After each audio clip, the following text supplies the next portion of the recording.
Um terremoto de magnitude 5.9 atingiu o meio do Oceano Atlântico, hoje, dia 11 de setembro. Esse tremor aconteceu no período da manhã e o seu epicentro estava localizado entre as placas africana e sul-americana, na direção da região Nordeste, bem pertinho da região Nordeste. E 5.9 é um tremor, vamos colocar aí, fortinho para a região, viu? Bom, e desde manhã recebi várias mensagens com a seguinte pergunta: professor, tsunami no Brasil? Então a gente vai analisar no vídeo de hoje as características desse terremoto, as características geológicas da região e a possibilidade de um tsunami ser formado a partir desse sismo. Bora lá entender isso então, pessoal.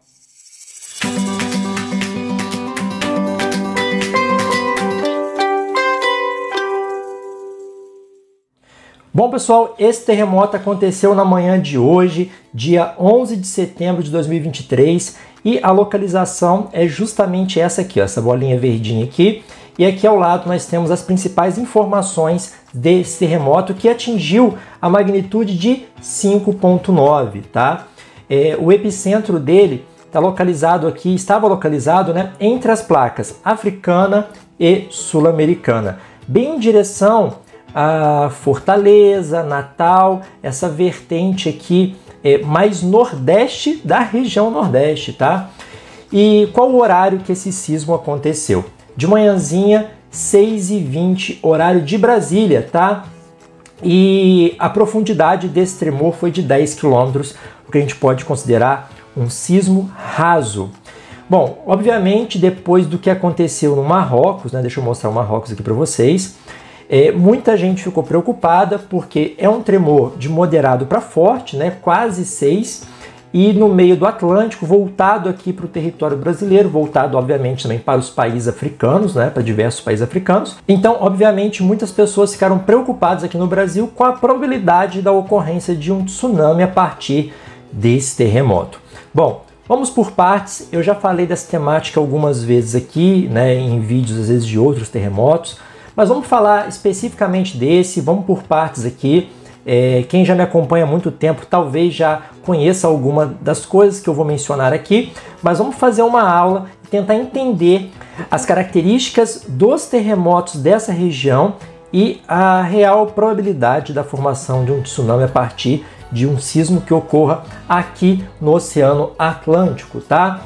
Bom, pessoal, olha só, esse sismo realmente ele foi bem forte. E para a região, né, um sismo de quase 6, a gente pode considerar um sismo de moderado para forte para o Oceano Atlântico e um sismo raso. Porém, não houve a formação de tsunami. Já adianto para vocês aqui logo no comecinho do vídeo que não teve tsunami, até mesmo porque se tivesse tido um tsunami, esse tsunami já teria chegado até a costa brasileira, já teria atingido o Brasil, já teria atingido principalmente essa região aqui, ó, do Nordeste, tá? Na verdade, deixa eu mostrar uma coisinha para vocês aqui. Eu fiz as contas, tá?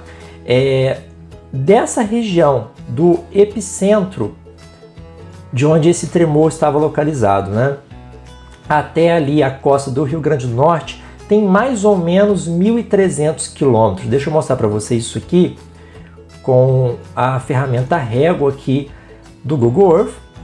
Esse ponto aqui, essas coordenadas eu peguei lá do site do Serviço Geológico dos Estados Unidos e vamos levar até a capital do Rio Grande do Norte, até Natal, tá? Vamos pegar Natal como referência, vou colocar aqui bem na pontinha mesmo, e a gente tem, deixa eu colocar em quilômetros, olha só, quase 1.300 quilômetros, né? 1.246, vamos arredondar aqui para 1.300, tá? Então, 1.300 quilômetros desse epicentro até a capital Natal. Digo, até a cidade Natal, capital do Rio Grande do Norte, tá? Então, são 1.300 quilômetros. Como é que eu sei que se tivesse tido um tsunami, esse tsunami já teria atingido o litoral nordestino? Vamos olhar as características de um tsunami. Um tsunami é uma onda que se forma quando há um grande deslocamento de massa de água. Pode ser no mar, no oceano, num grande lago, enfim, uma grande massa de água.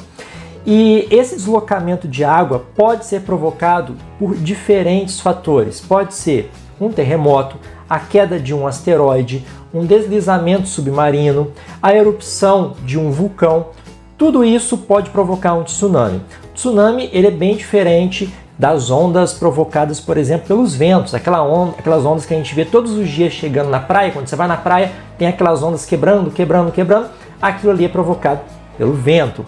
E um tsunami é uma onda com características bem diferentes dessas ondas meteorológicas, vamos chamar assim, tá? Porque em alto mar, um tsunami ele vai ter uma pequena amplitude e um comprimento longo. O que eu quero dizer com isso? Professor, não entendi, não sei o que é amplitude, não sei o que é comprimento.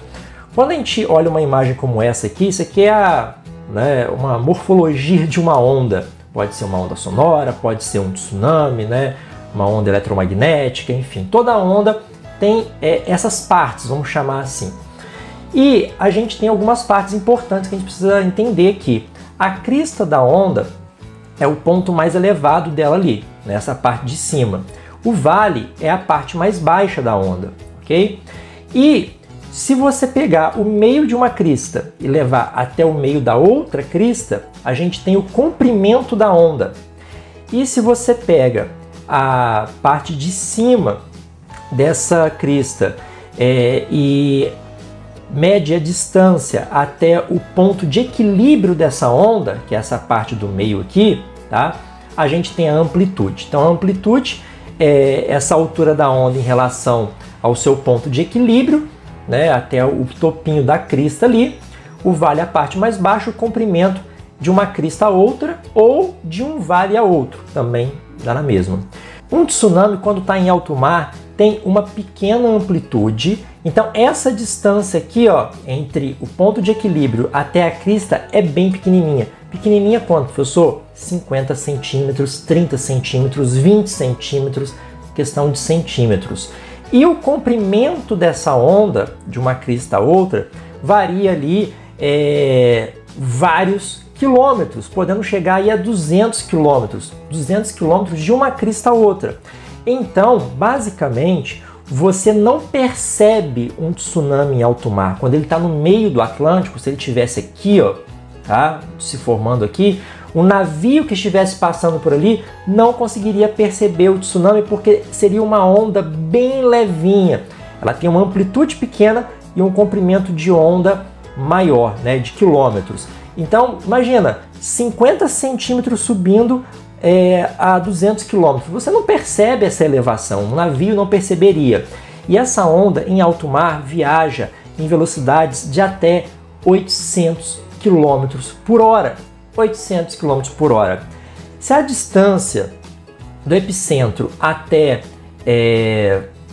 Natal, no Rio Grande do Norte, é de 1.300 km, vamos arredondar assim, tá? 800 km por hora, a gente faria aqui essa distância com essa velocidade em menos de 2 horas, 2 horas daria ali 1.600 km. Mas tem um detalhe, porque essa onda ela não viaja a 800 km por hora sempre, tá? Porque quando ela vai se aproximando da costa, tá? Vai se aproximando de águas mais rasas, porque aqui está muito fundo, Essa parte do meio está muito fundo. Quando ela vai se aproximando de águas mais rasas, ela vai pegando ali um comprimento menor. Então o comprimento dela vai encurtar e a amplitude vai aumentar para alguns metros. 1 metro, 2 metros, 3 metros. Quando ela se aproxima mais ainda da costa, fica mais raso ainda, essa amplitude pode chegar a 10, 15 metros, no caso a altura de um tsunami medida em relação ao nível do mar, tá? E esse comprimento que antes era de 200 quilômetros vai encurtar, por exemplo, para 20 quilômetros e quando chegar próximo da costa mesmo vai encurtar ali para alguns metros. Vai acontecer o que a gente chama de empolamento da onda. Tem uma imagem aqui que vai ser bem didática para vocês. Em alto mar, olha a onda. Ela tem um comprimento maior, uma amplitude menor. Quando vai chegando próximo da costa, o comprimento vai diminuindo, a amplitude vai aumentando e essa onda vai ganhar ali altura. chegando a 10, 15, 20 metros se for um mega tsunami mesmo. Essas ondas vão sofrer um processo de empolamento e ali o tsunami vai provocar estrago. Na costa, a velocidade